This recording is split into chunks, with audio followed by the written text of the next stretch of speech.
Bueno, mi nombre es Gabriel Araujo, yo soy nacido en Uruguay, pero vivo en España desde hace 32 años y soy perito judicial en informática forense. Mi labor específica se trata de determinar pruebas tecnológicas y hacer investigaciones digitales forenses para presentar ante los tribunales, ¿no?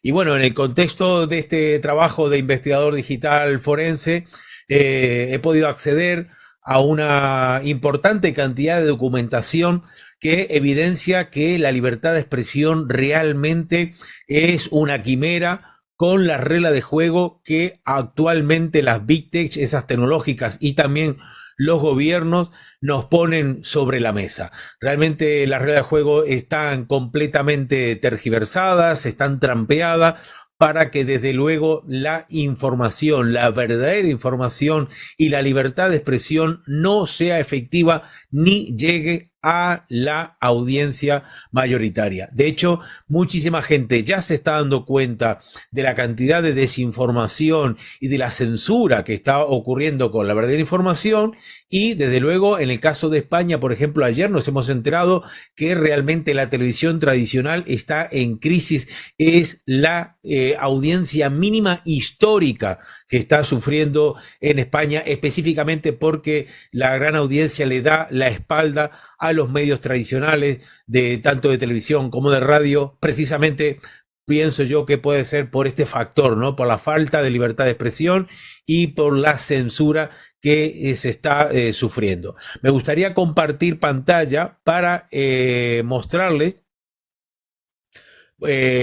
una de las tantas, de las tantos documentos que hay, que he encontrado y que digo precisamente en este aspecto, que es ni más ni menos que el comité, o sea, las reuniones del comité norteamericano en el cual el gobierno, el FBI y representantes del Departamento de Seguridad Nacional, el famoso DSH, que se ha reunido con todas las redes sociales para determinar esos parámetros por los cuales una información puede ser calificada de fake, ¿no? Lamentablemente estamos viendo que la reunión ha tenido realmente las consecuencias completamente contrarias a los objetivos, porque bueno, he tapado aquí algunas identidades de algunos funcionarios que realmente no confesaron estar en estas reuniones, pero sin embargo, la señora Raquel Deblo del FBI y otros funcionarios sí que admitieron que estas reuniones han tenido lugar. Y bueno, yo he podido marcar algunos de estos documentos. Este precisamente fue de marzo del año pasado, ¿verdad? Vemos que es únicamente para uso oficial, no apto para distribución, pero uno de los responsables de CISA, que es el órgano de ciberseguridad encargado de la ciberseguridad de Estados Unidos, decía que precisamente CISA podría tener un papel basado en que el subcomité ayude a definir la narrativa para que se pueda aprovechar en todos aquellos temas controvertidos el enfoque del gobierno. Fijaros cómo dice aquí, define la narrativa para que realmente el enfoque del gobierno pueda ser el que tenga que ser interpretado y el que tenga que llegar en esas redes sociales. Recordemos que el año pasado estamos hablando del contexto no solamente de la guerra de Ucrania-Rusia, que hubo un movimiento propagandístico muy importante, sino también la retirada de las tropas de Afganistán y también la efectividad de las vacunas COVID. Por tanto, el año pasado sí que se jugaba muchísimo el discurso oficialista porque evidentemente había voces científicas y también analistas de inteligencia que contradecían mucho las políticas de la administración Biden al respecto. Aquí específicamente la señora Raquel Deblo del FBI dice que se necesita una infraestructura de medios que rinda cuentas. Es decir, aquí están diciendo realmente el gobierno de la administración Biden que los medios tienen que rendir cuentas al gobierno de Estados Unidos y que se necesita educar de manera temprana a la población. Esto ni más ni menos que es adoctrinamiento porque el pensamiento crítico actualmente es un problema. Este documento realmente es muy preocupante y es escandaloso. Fijaros que dice aquí, we need to early educate the people. O sea, dice que tienen que educar a la población, es decir, ni más ni menos que adoctrinar, y que el pensamiento crítico es un problema actualmente. Esto es realmente grave porque el pensamiento crítico precisamente es la base del pensamiento filosófico, y ahora entendemos por qué en el contenido curricular de muchos de los contenidos educativos, en el caso específico de España, se ha quitado filosofía, porque filosofía precisamente es una asignatura que alientan al pensamiento crítico. Y fíjense, por ejemplo, en este caso, cómo nos cierra bastante bien esta cuestión de que por qué están quitando estos contenidos filosóficos, precisamente para que los alumnos no acostumbrarles a pensar y para combatir el pensamiento crítico. Esto específicamente creo que realmente es un problema gravísimo, ¿no? Seguimos con el documento, este ya es del 10 de mayo, porque son de diferentes reuniones a lo largo del año pasado, de todo el año pasado, es bastante reciente. Fíjense que esto además se filtró a principios de este año, por tanto es un material bastante reciente y que además ha pasado de puntilla. Realmente ninguno de los grandes medios ha recogido estas filtraciones, a pesar, lógicamente, de que les afecta directamente. Yo creo que no solamente a pesar, sino porque realmente les afecta directamente, y puede verse, lamentablemente, la instrumentalización maliciosa que se hace de la información. En este caso, habla específicamente el señor Wyman del Departamento de Seguridad Nacional, específicamente habla de las elecciones, y fíjense este pasaje especialmente preocupante que dice la señora Wyman, que hay que ocupar esos espacios que proveen información y educar al público para que crea en los resultados de las elecciones. Es decir, que realmente dice aquí en esta parte, rather than force, o sea, forzar al público que las elecciones son celebradas de manera ética. Esto es especialmente grave, porque si necesitan realmente que adoctrinar al público y forzar a que la gente realmente crea que las elecciones son celebradas de manera ética, evidentemente es que no lo son. Y nosotros tenemos no solamente la experiencia de Estados Unidos, aunque no hubo pruebas, sino la recientemente de Brasil, en las cuales sí puedo decir que yo estuve directamente allí en el tema de las auditorías y muy pendiente de todo lo que pasó respecto a la elección de Lula da Silva. Tanto en la primera como en la segunda vuelta podemos concluir sin lugar a dudas que hubo fraude en Brasil con las elecciones. Hubo todas las máquinas, las urnas electrónicas, realmente las que no fueron auditadas, mostraban un desvío anormalmente superior de votos en favor de Lula da Silva y en detrimento de Bolsonaro. Colegios electorales que recogían realmente 0 votos para Bolsonaro, cuando gente que había votado en esas urnas electrónicas salieron a la calle diciendo: pero si yo he votado a Bolsonaro, ¿cómo es posible que en este colegio electoral no salía ningún voto? Por tanto, estamos viendo con preocupación específicamente este pasaje. Recordemos que es antes de las elecciones de Brasil y antes de las elecciones también legislativas del año pasado de Estados Unidos. Por tanto, especialmente grave es que tengan que forzar a la población a creer que las elecciones son celebradas de manera ética. Esto es especialmente preocupante, ¿no? Por el déficit democrático que supone. También aquí, en este caso, hablan de realmente instrumentalizar la información para aparentar realmente que es fidedigna y disimular la propaganda del gobierno. Fíjense que dicen que es para evitar la apariencia de propaganda gubernamental, que ni más ni menos es lo que es, ¿no? Es lo que es las publicaciones y los medios de prensa, lo que están publicando más que nada es propaganda gubernamental, y lo que quiere este comité es disimular, lamentablemente, estos actos que son totalmente contrarios a la información, contrarios a la ética y desde luego contrarios a la libertad de expresión. Específicamente, esto fue una reunión del 12 de abril del año pasado, ¿no? Bueno, subsiguientemente con estas reuniones se suscitaron diferentes comunicaciones por email entre las partes, y fíjense lo que dice aquí el director del Departamento de Seguridad Nacional, que dice que no les va, cuando se dirige a todos los demás contertulios o los demás que participaron en esta reunión, sobre todo estos CEOs y estos responsables de las redes sociales. Recordemos que estaban los responsables de Twitter, los anteriores responsables de Twitter, responsables de Facebook, de Reddit, habían bastantes representantes de diversas universidades también, y bueno, en este caso dice que no les va a estar permitido discutir aquellas cuestiones específicas que el subcomité ya ha predeliberado, o decir, que no les dejan ya hablar de cosas que ellos ya han decidido de por sí y no van a ser ni revisadas ni votadas por el comité. Entonces dice, ustedes solamente van a ser permitidos de discutir cuestiones específicas con el tema de las redes, pero no nada de los contenidos que ya ellos han predeliberado y prevotado. Fíjense, además aquí también esa falta de ética a la hora de precisamente, planear estas reuniones que se han desde luego celebrado de manera muy poco ética, ¿no?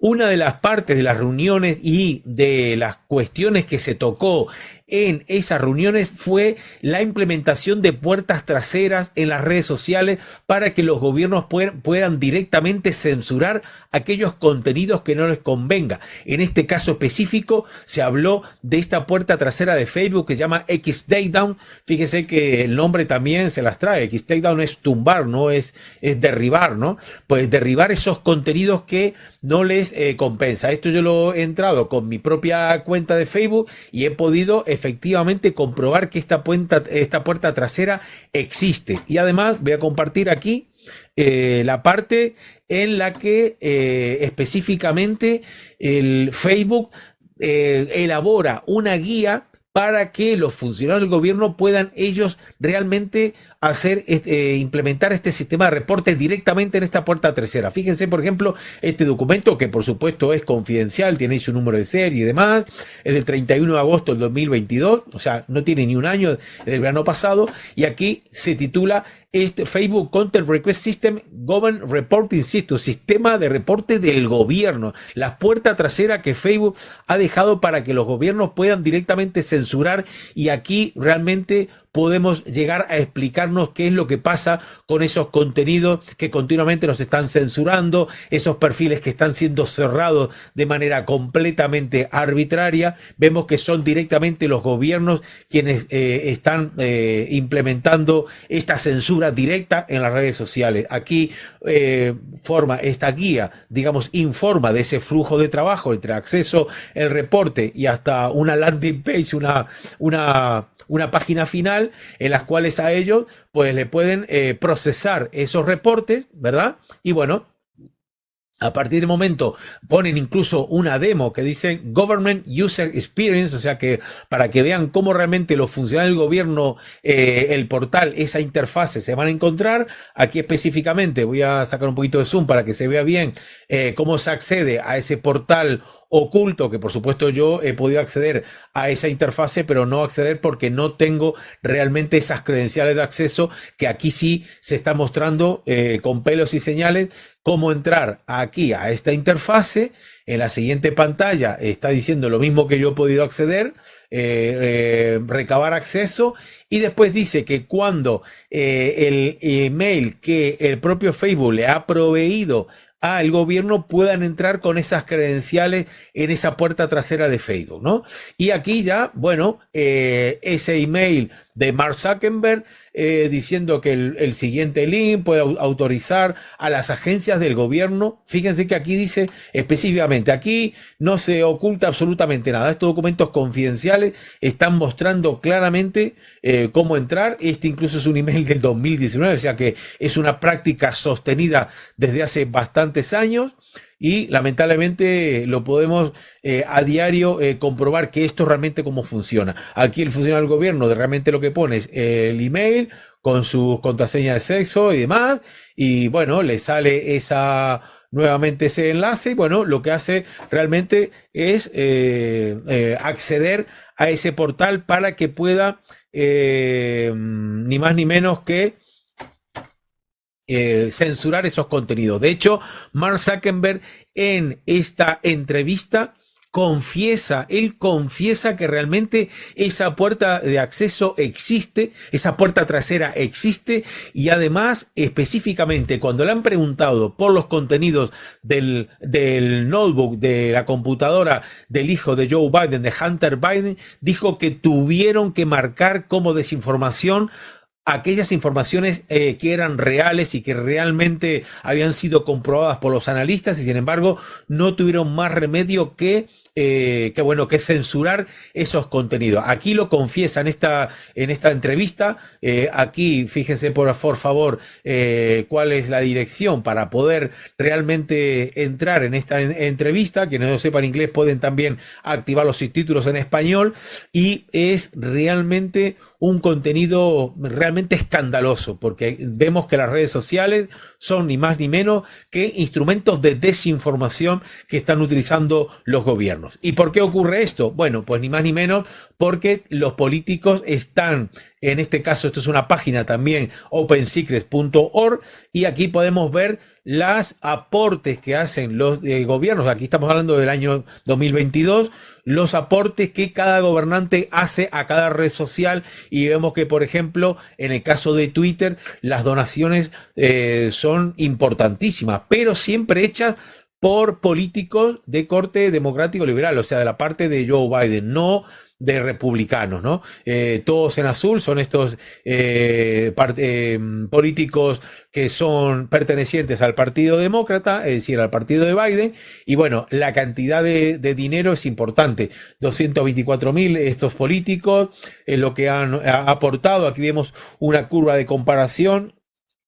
En rojo los republicanos, pero que a partir de 2016 incluso empezaron a aportar y luego han bajado, y han sido realmente los demócratas los que han aportado mayor dinero, y bueno, han hecho esa especie de lobby en el cual, como digo, en el 2021 $1.720.000 lograron recaudar o aportaron estos políticos a Twitter, y bueno, 1.320.000 durante el 2022. ¿Cuál es la otra cuestión relevante a esta cuestión? Bueno, tenemos, por seguir un poco lo de los documentos, vemos que también siguen insistiendo con el tema de la instrumentalización de la información, para que realmente la información sea disimulada, y utilizar organizaciones proactivas, ¿verdad?, para suplantar al gobierno en esta información. Esto ni más ni menos son las agencias de fact-checking, que se llaman, ¿no? Esas agencias de fact-checking que están totalmente alineadas con el discurso oficialista, y lo que hacen es desmentir información verdadera y superponer esa información falsa. Fíjense que aquí dice específicamente considerar pues ese vector de organizaciones proactivas como recurso para suministrar información, y que bueno, para que no sea percibida como información que está siendo compartida por el gobierno, sino a través de esas organizaciones. Con esas organizaciones podemos hablar perfectamente de la organización de fact-checking, pero también tantas organizaciones que están muy alineadas y subvencionadas por los gobiernos, ¿no?, que lamentablemente le hacen ese trabajo sucio, ¿no? Esta es la misma página en la que dice que las elecciones tienen que ser celebradas, que forzar al público a que las elecciones crean que han sido celebradas de manera ética, ¿no? Bueno, esto es la parte que hablábamos de antes, de la cantidad de aportes que se hacen. Jeffrey Epstein, por ejemplo, de esa misma hoja de cálculo que está disponible en Open Secrets, también ha percibido tanto que está Jeffrey Epstein tan criticado por el movimiento Me Too. Sin embargo, fíjense, de los demócratas, la cantidad de dinero que ha recibido, ¿no?, en subvenciones directas, ¿no? Y bueno, recordar también en este caso que no solamente esto ocurre en Estados Unidos, evidentemente ocurre en absolutamente todos los gobiernos, y específicamente también es un problema que estamos sufriendo en la Unión Europea. Específicamente, este es un tuit de diciembre de 2022 que lo emitió Josep Borrell, que es el mayor responsable de la diplomacia europea, y que dice que estamos imponiendo medidas restrictivas a los medios de comunicación. Estamos hablando que están imponiendo medidas restrictivas a los medios de comunicación personas y organizaciones que dice que atacan el espacio público con déficit de información, tratando de desviar la culpa de Rusia y envenenando la mente de las personas. Dice, estamos decididos a actuar en apoyo de Ucrania durante el tiempo que sea necesario, pero ellos entienden que deben imponernos esas medidas restrictivas y que nosotros como público somos tan idiotas como para no identificar cuando realmente una información es verdadera o no lo es. Por tanto, creo sinceramente que tenemos que redoblar los esfuerzos para recuperar esa libertad de expresión que lamentablemente estos gobiernos y esas entidades supranacionales están imponiendo a los gobiernos, haciendo perder esa soberanía a los gobernantes para que los gobernantes no puedan tampoco tener ningún factor discrecional para manejar esa información. Están presionando a los gobiernos, específicamente en el caso de la Unión Europea, y en el caso de Hispanoamérica o de América Latina vemos que también sigue a la perfección esa agenda marcada por el gobierno norteamericano con respecto a lo que tiene que ver con esa censura de contenidos que lamentablemente es atentatoria de la libertad de expresión, que en un día tan sagrado como el de hoy debemos redoblar los esfuerzos para recuperar y para unirnos todos, denunciar con estas informaciones oficiales, porque esos son documentos oficiales, aunque son confidenciales, son documentos oficiales. Tenemos que denunciar que realmente esto está ocurriendo. La censura y la desinformación y la falta de libertad de expresión está ocurriendo ahora mismo a los más altos niveles. Nos están secuestrando la información, nos están secuestrando los medios de prensa, y además se está instrumentalizando también la publicidad institucional para que con el dinero público que todos los contribuyentes estamos aportando al erario, se esté también comprando voluntades de esos medios de prensa que a través de subvenciones y directamente compra, digamos, de voluntades y compra también a través de esa publicidad institucional, que es la única forma de muchos medios de poder subsistir, se esté realmente tergiversando en realidad, se esté contando unas informaciones que son completamente falsas.